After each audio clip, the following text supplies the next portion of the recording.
Olá a todos, sejam bem-vindos ao canal Espiritismo, a Era Nova. Hoje, nosso 45º encontro, e eu inicio com a leitura da mensagem Defende a Natureza, do livro Vigiai e Orai. Quem não se importa com o que acontece à sua volta, não se importa com o que acontece dentro de si. Planta uma flor, limpa uma nascente, protege uma árvore. A sensibilidade espiritual se revela nos menores gestos. A indiferença pela natureza é do espírito que ainda não entrou em sintonia com a vida. A preocupação ecológica é própria dos que já estão aprendendo a reverenciar o poder superior. O espírito embrutecido não atenta para as questões ambientais. Quem lida com a natureza está mais perto da paz, despoluindo o pensamento. Não ouvides que, sobre a terra, representas Deus para os que vivem na expectativa de tuas mãos. Ou seja, somos responsáveis por nossas plantas, por nossas árvores, e elas nos engrandecem, fazem parte do nosso aprendizado aqui na Terra. Uma mensagem muito bonita, não tinha lido ela ainda, e que toca muito meu coração. Então, embalados nessa mensagem sobre a natureza, fechemos os nossos olhos, pensemos em Jesus e na natureza que nos cerca, que nos envia bons fluidos. Pedimos a Ele, a Jesus, que possa nos inspirar e nos dar momentos de aprendizado e de convivências que serão armazenados na nossa alma eternamente. Obrigado, que assim seja. Muito bem, como eu disse, hoje o nosso 45º encontro é a questão 15 da parte do padre. A gente vai ler e depois a gente vai fazer alguns breves comentários sobre ela. Vamos lá? Na questão 15, o padre pede o seguinte: o Evangelho nos ensina que o anjo das trevas, ou Satã, se transforma em anjo da luz para seduzir os homens. Kardec responde: Satã, segundo o Espiritismo e a opinião de muitos filósofos cristãos, não é um ser real. É a personificação do mal, como outrora Saturno era a personificação do tempo. A Igreja prende à letra esta figura alegórica. É um negócio de opinião que eu não discutirei. Admitamos, por um instante, que Satã seja um ser real.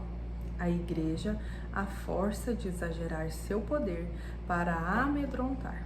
Chega a um resultado todo contrário, quer dizer, a destruição, não só de todo medo, mas também de toda crença em sua pessoa. Segundo o provérbio, quem quer muito provar não prova nada. Ela o representa como eminentemente fino, sagaz e astuto. E na questão do espiritismo, o faz representar o papel de um tolo ou de um inábil.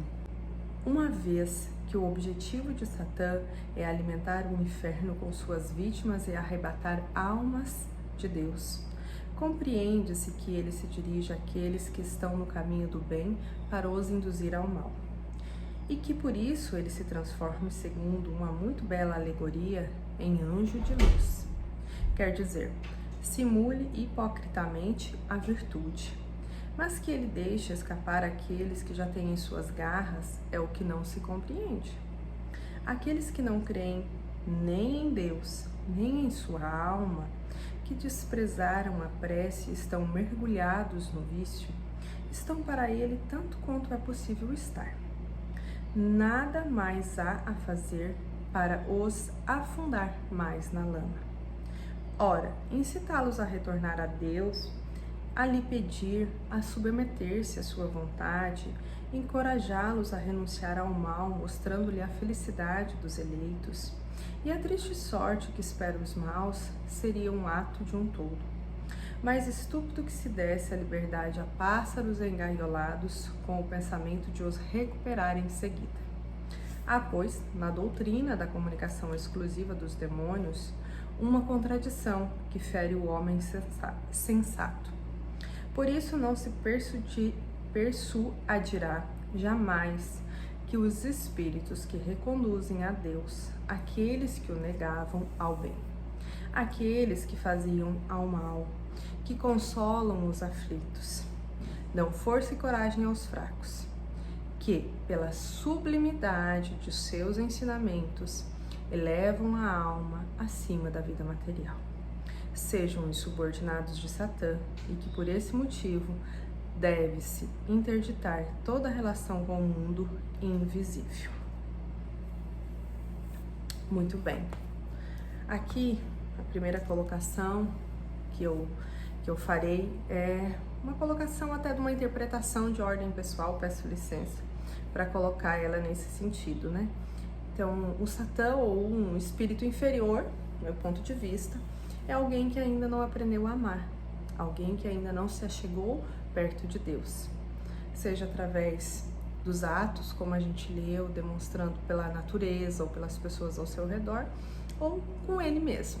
Então a gente fecha parênteses nessa opinião de cunho pessoal e a gente vai fazer uma breve análise aqui em relação à nossa questão.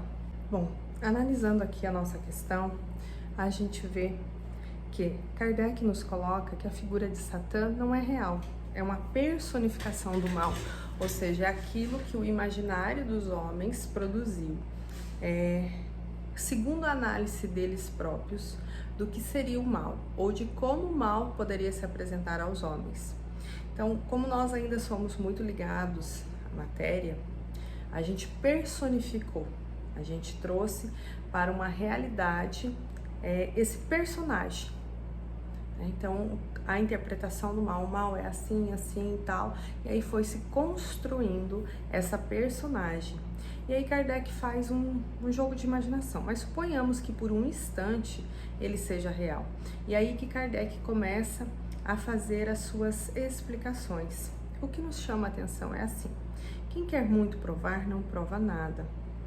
Então, quando você fala demais, ou você argumenta muito, talvez você não vai chegar a alguma conclusão. O ideal é que se mostre por atitudes. E aí, se mostre por atitudes o quê? E aí no parágrafo seguinte ele fala que aquele que não crê em Deus, ele não tem essa crença ainda dentro dele. Ele não consegue ter essa atitude de provar que Satã ou não, ou qualquer outra entidade, seja imaginária ou real para a pessoa que está olhando naquele contexto, vai levar até Deus, porque ela ainda não tem no coração dela, na alma dela, esta criação. Por isso que é necessário que cada um de nós procuremos o nosso caminho até Deus. Esse caminho pode ser pela natureza, pelos animais, pode ser ou não por uma religião. Esse caminho precisa ter a espiritualização dos nossos pensamentos, palavras e atos. Este é um caminho que nós mesmos vamos construindo no decorrer das nossas várias experiências corporais. Por isso que, aí tendo um olhar puramente espírita, Deus, em sua infinita misericórdia, nos concede várias experiências corporais. Uma vida, né? Ele nos cria simples e ignorante, e dessa vida vamos evoluindo até chegarmos até Deus como espíritos iluminados, mas ora no plano espiritual, ora no plano carnal, seja na terra ou em outro orbe. Como Jesus nos falou, há muitas moradas na casa do nosso Pai. Mas não é o texto e nem o contexto nesse momento. O contexto nosso é, nessas várias experiências, nós vamos convivendo e vivendo com inúmeras pessoas e conosco mesmo, com a nossa alma, em diferentes personalidades. E aí nós vamos criando dentro de nós a necessidade de nos achegarmos perto de Deus. Porque Deus, nosso Pai, Ele nos completa, Ele nos dá completude espiritual. Sabe, talvez aquela carência que o ser humano sente, muitas vezes, em algumas vezes, é a falta de estar conectado a Deus. É a falta de sentirmos Deus vibrando dentro do nosso ser e do nosso coração. Por isso que Deus nos chama em muitos sentidos, todos os dias, pela natureza, pelos animais, pelos pais, pelos filhos, pelas convivências boas, pelas convivências desafiantes, Sim, Deus também nos chama pelas convivências que nos desafiam. Porque quando nós temos alguém que amamos, mas essa pessoa nos traz dificuldade na área da convivência, nós precisamos buscar recursos diferentes e novos para lidarmos melhor com aquela situação, ou com aquela pessoa, ou com os conteúdos que ela nos traz. Precisamos buscar, às vezes, terapia, porque precisamos chegar num ponto que precisamos perdoar, ou simplesmente aceitar a vida tal como ela se apresenta. Porque quando a gente aceita, dói menos. E aí, se dói menos, eu consigo lidar melhor com aquela minha ferida emocional. E assim eu vou seguindo. Então veja que é Deus também falando com a gente. Em todos os sentidos, relacionamentos fáceis, relacionamentos difíceis, situações fáceis, situações desafiadoras, mas para que eu me chegue perto de Deus, e no meu entendimento pequeno, é o que Kardec quis colocar como eixo central na resposta dessa questão levantada pelo padre, eu preciso construir dentro de mim a conexão de minha com Deus. Eu preciso me religar ao sagrado que existe em mim, ao sagrado que me criou, ao sagrado que me alimenta, ao sagrado que sempre está a me esperar.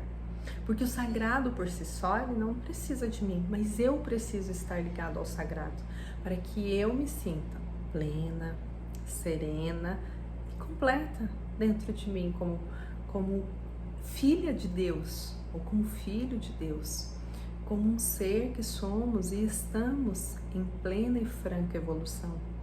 Então, a minha reflexão em relação a esta questão de número 15 seria esta, uma reflexão de cunho psicológico, de cunho moral, até filosófico nesse sentido. E eu deixo, claro, a gente sempre deixa, a todos vocês livre para que vocês possam refletir sobre a questão, voltar, ouvir novamente, tirar outras conclusões, porque esse é o bom do estudo espírita, é a gente sempre estar renovando os nossos conhecimentos e colocando ideias diferentes, ideias novas, sempre com esse embasamento, né? Cristo e Kardec. Então, por hoje é só. Eu agradeço a vocês a atenção, agradeço a companhia. Peço que, se esse conteúdo fez sentido, vocês possam divulgá-los a favor da nossa doutrina, e desejo a todos um bom dia ou uma boa noite. Não sei que hora que vocês vão estar assistindo ou ouvindo esta pequena reflexão, mas minha gratidão. Que Jesus ilumine cada um de nós, para que a cada dia nós consigamos nos achegar e chegar mais próximos de Deus, nosso Pai. Que assim seja. Paz e luz a todos. Até breve.